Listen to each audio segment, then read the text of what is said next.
Alors MetaMask, c'est quoi? MetaMask, en fait, c'est un porte-monnaie virtuel qu'on appellera plutôt un wallet dans l'univers des crypto-monnaies. Ce qui va se passer, c'est qu'en fait, à sa création, tu vas recevoir à la fois une clé publique et une clé privée. La clé publique, en fait, tu peux l'associer à l'adresse de ton compte en banque, genre ton IBAN. C'est ce qui va permettre, en fait, aux personnes de pouvoir aller voir le contenu de ton wallet et en même temps de pouvoir t'envoyer des crypto-monnaies surtout. Genre, c'est ce que tu vas spécifier en fait quand tu seras sur Binance, c'est que tu voudras envoyer des cryptos sur ton compte. Tu vas donner la clé publique et c'est ça qui va te permettre en fait de recevoir tes cryptos sur ton compte. À l'inverse, la clé privée, elle, en fait, elle permet vraiment d'accéder au contenu de ton compte. C'est un peu comme ton code PIN et c'est ce qui va te permettre d'aller du coup envoyer des cryptos depuis ton compte vers un autre compte. Du coup, si tu m'as bien écouté, tu auras compris qu'en fait, sur la blockchain, le contenu de ton compte est visible de tous. Il est visible mais anonyme. T'inquiète pas, on verra ça plus en profondeur dans une autre vidéo. MetaMask, c'est la référence en matière de wallet. C'est vraiment celui qui va être le mieux incorporé dans les différentes dApps, les Decentralized Applications, qu'on verra un peu dans cette vidéo et qu'on verra plus en profondeur dans les autres vidéos. MetaMask intègre des logiciels, des sécurités anti-phishing qui permettent d'éviter tout ce qui est la réception de mails un peu douteux qui te demandent tes mots de passe. Et il est disponible sur de nombreux navigateurs comme Chrome, Firefox, Brave, Edge, Internet Explorer, mais par contre il n'est pas disponible sur Safari. Un peu chiant pour l'instant, mais il y a de grandes chances que ça change dans le temps. Bon allez, fini de blablater, on part au combat.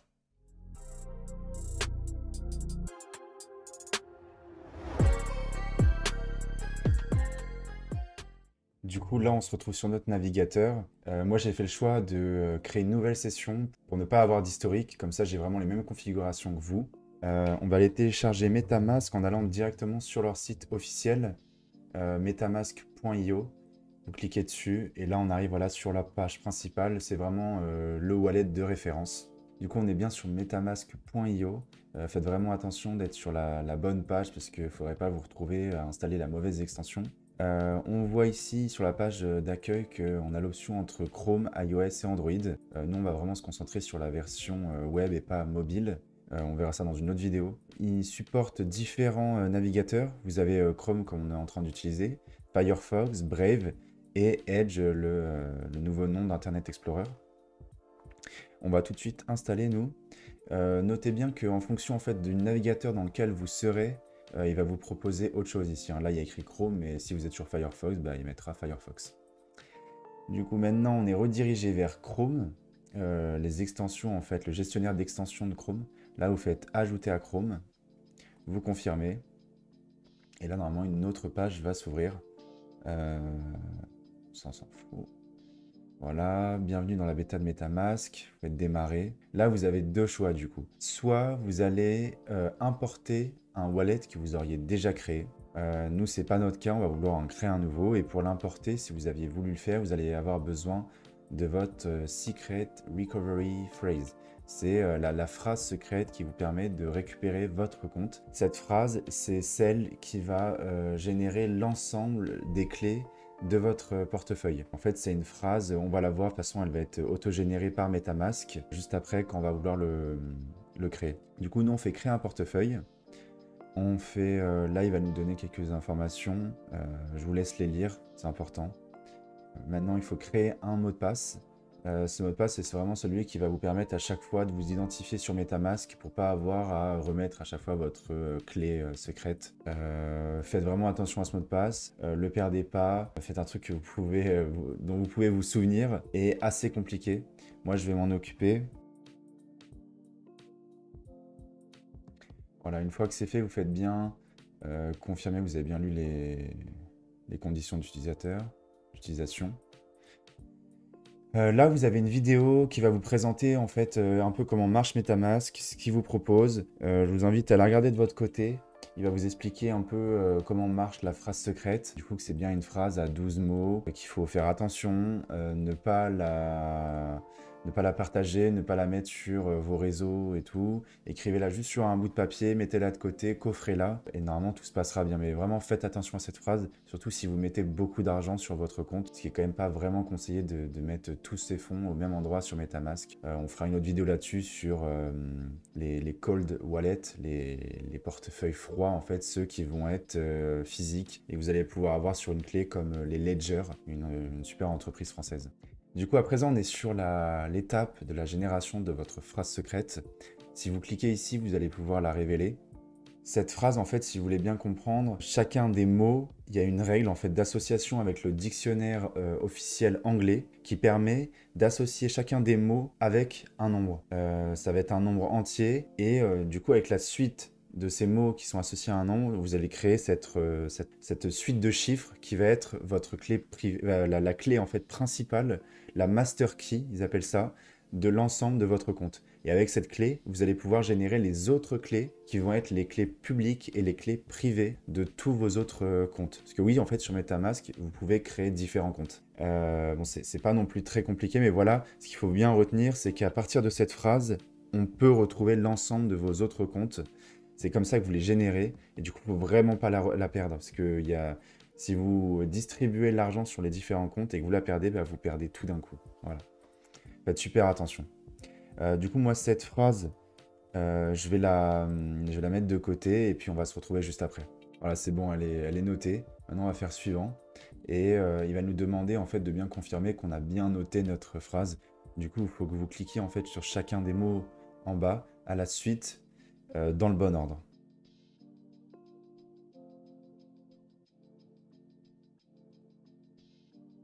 Voilà.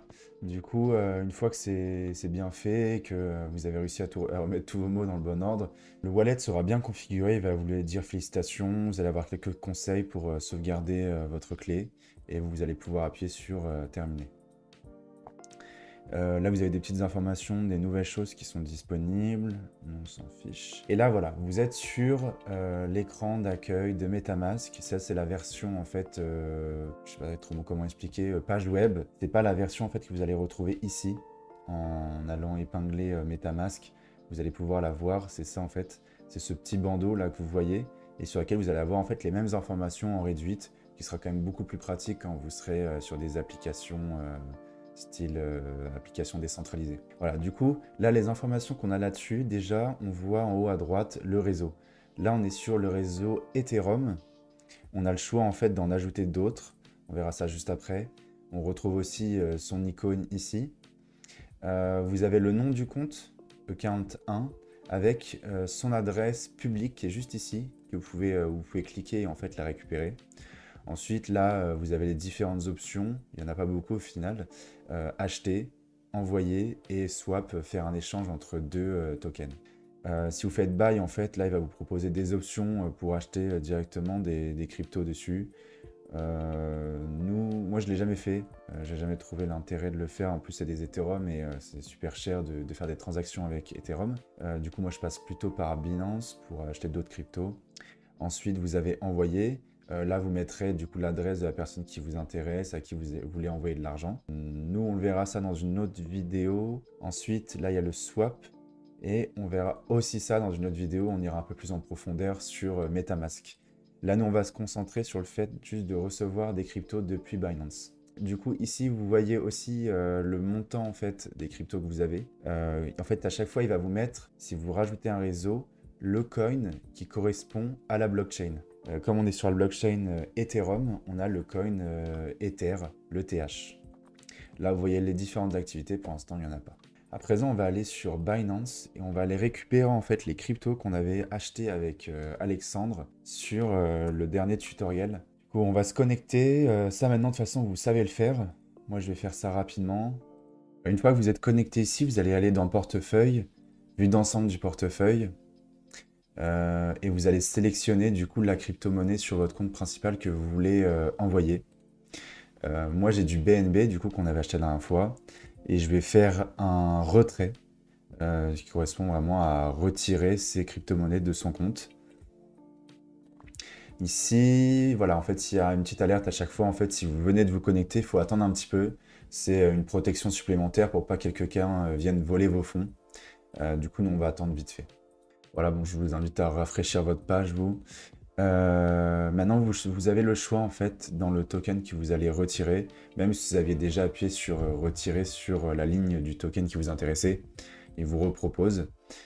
Du coup, c'est bien le BNB. Ici, il vous indique vers quelle adresse vous voulez, en fait, envoyer vos cryptos. Soit vous mettez directement une adresse ici, soit vous ajoutez, en fait, une adresse dans votre carnet d'adresses.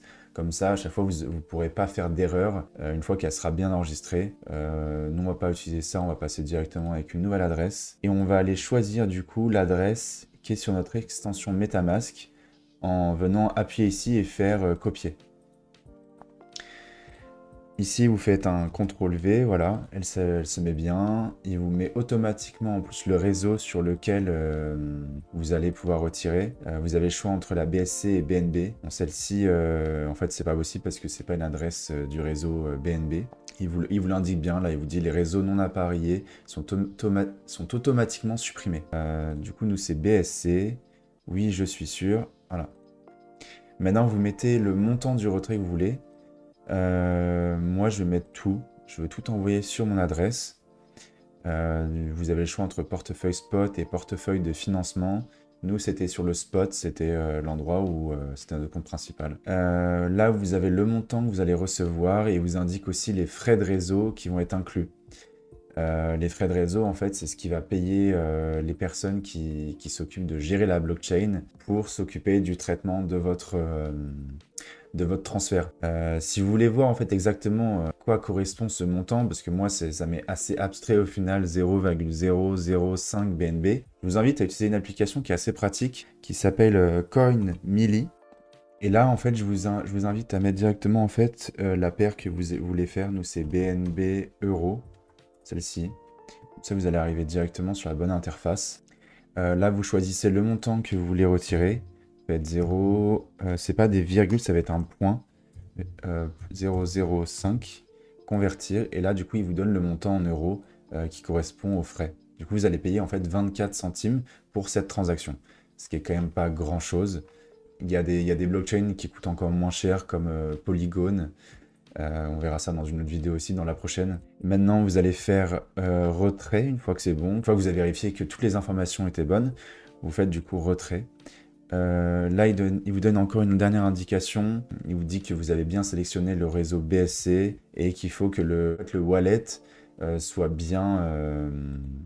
puisse bien recevoir des fonds depuis la blockchain BSC. Et nous, c'est bien le cas. Du coup, vous faites confirmer. Là, il vous redonne un récapitulatif que la personne va recevoir 0,063 BNB avec ce montant en frais, l'adresse, le réseau et d'où proviennent les fonds de votre portefeuille spot. Vous faites continuer. Là, vous allez avoir une double vérification. C'est vraiment pour être sûr qu'il n'y ait pas d'arnaque. Vous faites obtenir le code et vous allez recevoir un code sur votre adresse mail et sur votre téléphone. Ok, bah moi là c'est bon, je viens juste de recevoir mon email et le mot de passe par téléphone. J'ai rempli déjà les cases et j'ai plus qu'à envoyer pour confirmer la transaction. Voilà, la demande de retrait a bien été envoyée. Et mince. Et normalement, sous quelques minutes seulement, vous devrez déjà pouvoir constater vos coins sur votre adresse. Vous voyez là, en fait, il y a écrit Waiting Approval. Du coup, il est en train d'attendre la confirmation. Et il attend en fait en tout 15 confirmations. Qu'est-ce que ça veut dire ça? En fait, ça, c'est le nombre de blocs sur la blockchain qui doivent passer après le bloc dans lequel il y a votre transaction. Vous voyez, la blockchain, c'est vraiment un ensemble de blocs où en fait, il y a écrit à chaque fois l'ensemble des transactions. Et lui, il attend en fait qu'il y ait eu 15 validations après votre transaction. C'est pour vraiment être sûr qu'il n'y ait pas de retour en arrière, qu'au final, ça soit invalidé. Et pour lui, c'est vraiment être sûr qu'au final, vous ne lui voliez pas des fonds à la plateforme, même si ça doit être très compliqué à faire. Du coup, là, après le refresh, vous pouvez bien voir, confirmation, il y en a eu 2 sur 15. Et si vous allez déjà sur votre wallet, vous devriez pouvoir le voir, mais non. parce qu'il y a un truc qu'on n'a pas encore fait, c'est configurer le réseau. Là, pour l'instant, on est sur le réseau Ethereum et nous, il faut qu'on ajoute le réseau BNB de la Binance Smart Chain. Voilà, la BSC en fait. Du coup, pour faire ça, vous allez sur Internet, vous faites add BSC MetaMask. Et là, vous prenez le premier lien. Et nous, ce qu'il va nous falloir, en fait, c'est certaines informations qui vont nous être utiles, comme, vous allez voir, c'est le nom du réseau, le RPC, le plus important, l'ID de la chaîne et le symbole. Puis l'explorateur de blocs, ça c'est pour aller regarder en fait vraiment ce qui se passe en détail sur vos transactions. Du coup, ce qu'on va faire là, c'est aller sur MetaMask, cliquer sur la réseau principal Ethereum, et ici il y a écrit ajouter un réseau. Vous cliquez dessus, et là il va vous ouvrir un onglet, ce qui permet de... Avant il n'y avait pas cette option, ça restait ici, et puis à chaque fois que tu cliquais autre part, bah, tu perdais toutes les informations que tu avais mises. Du coup là vous allez juste aller faire des petits CTRL-C, tac, vous copiez tout ça, et vous le mettez en fait dans chacune des cases qui correspond. Bon, ça c'est une étape un peu chiante, mais elle est inévitable. Et on est obligé de passer par là pour ajouter un nouveau réseau.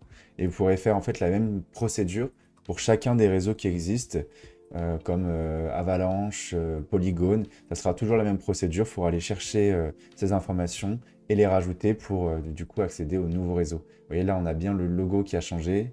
On est sur la Binance Smart Chain et on a le montant qu'on vient d'envoyer qui est déjà présent.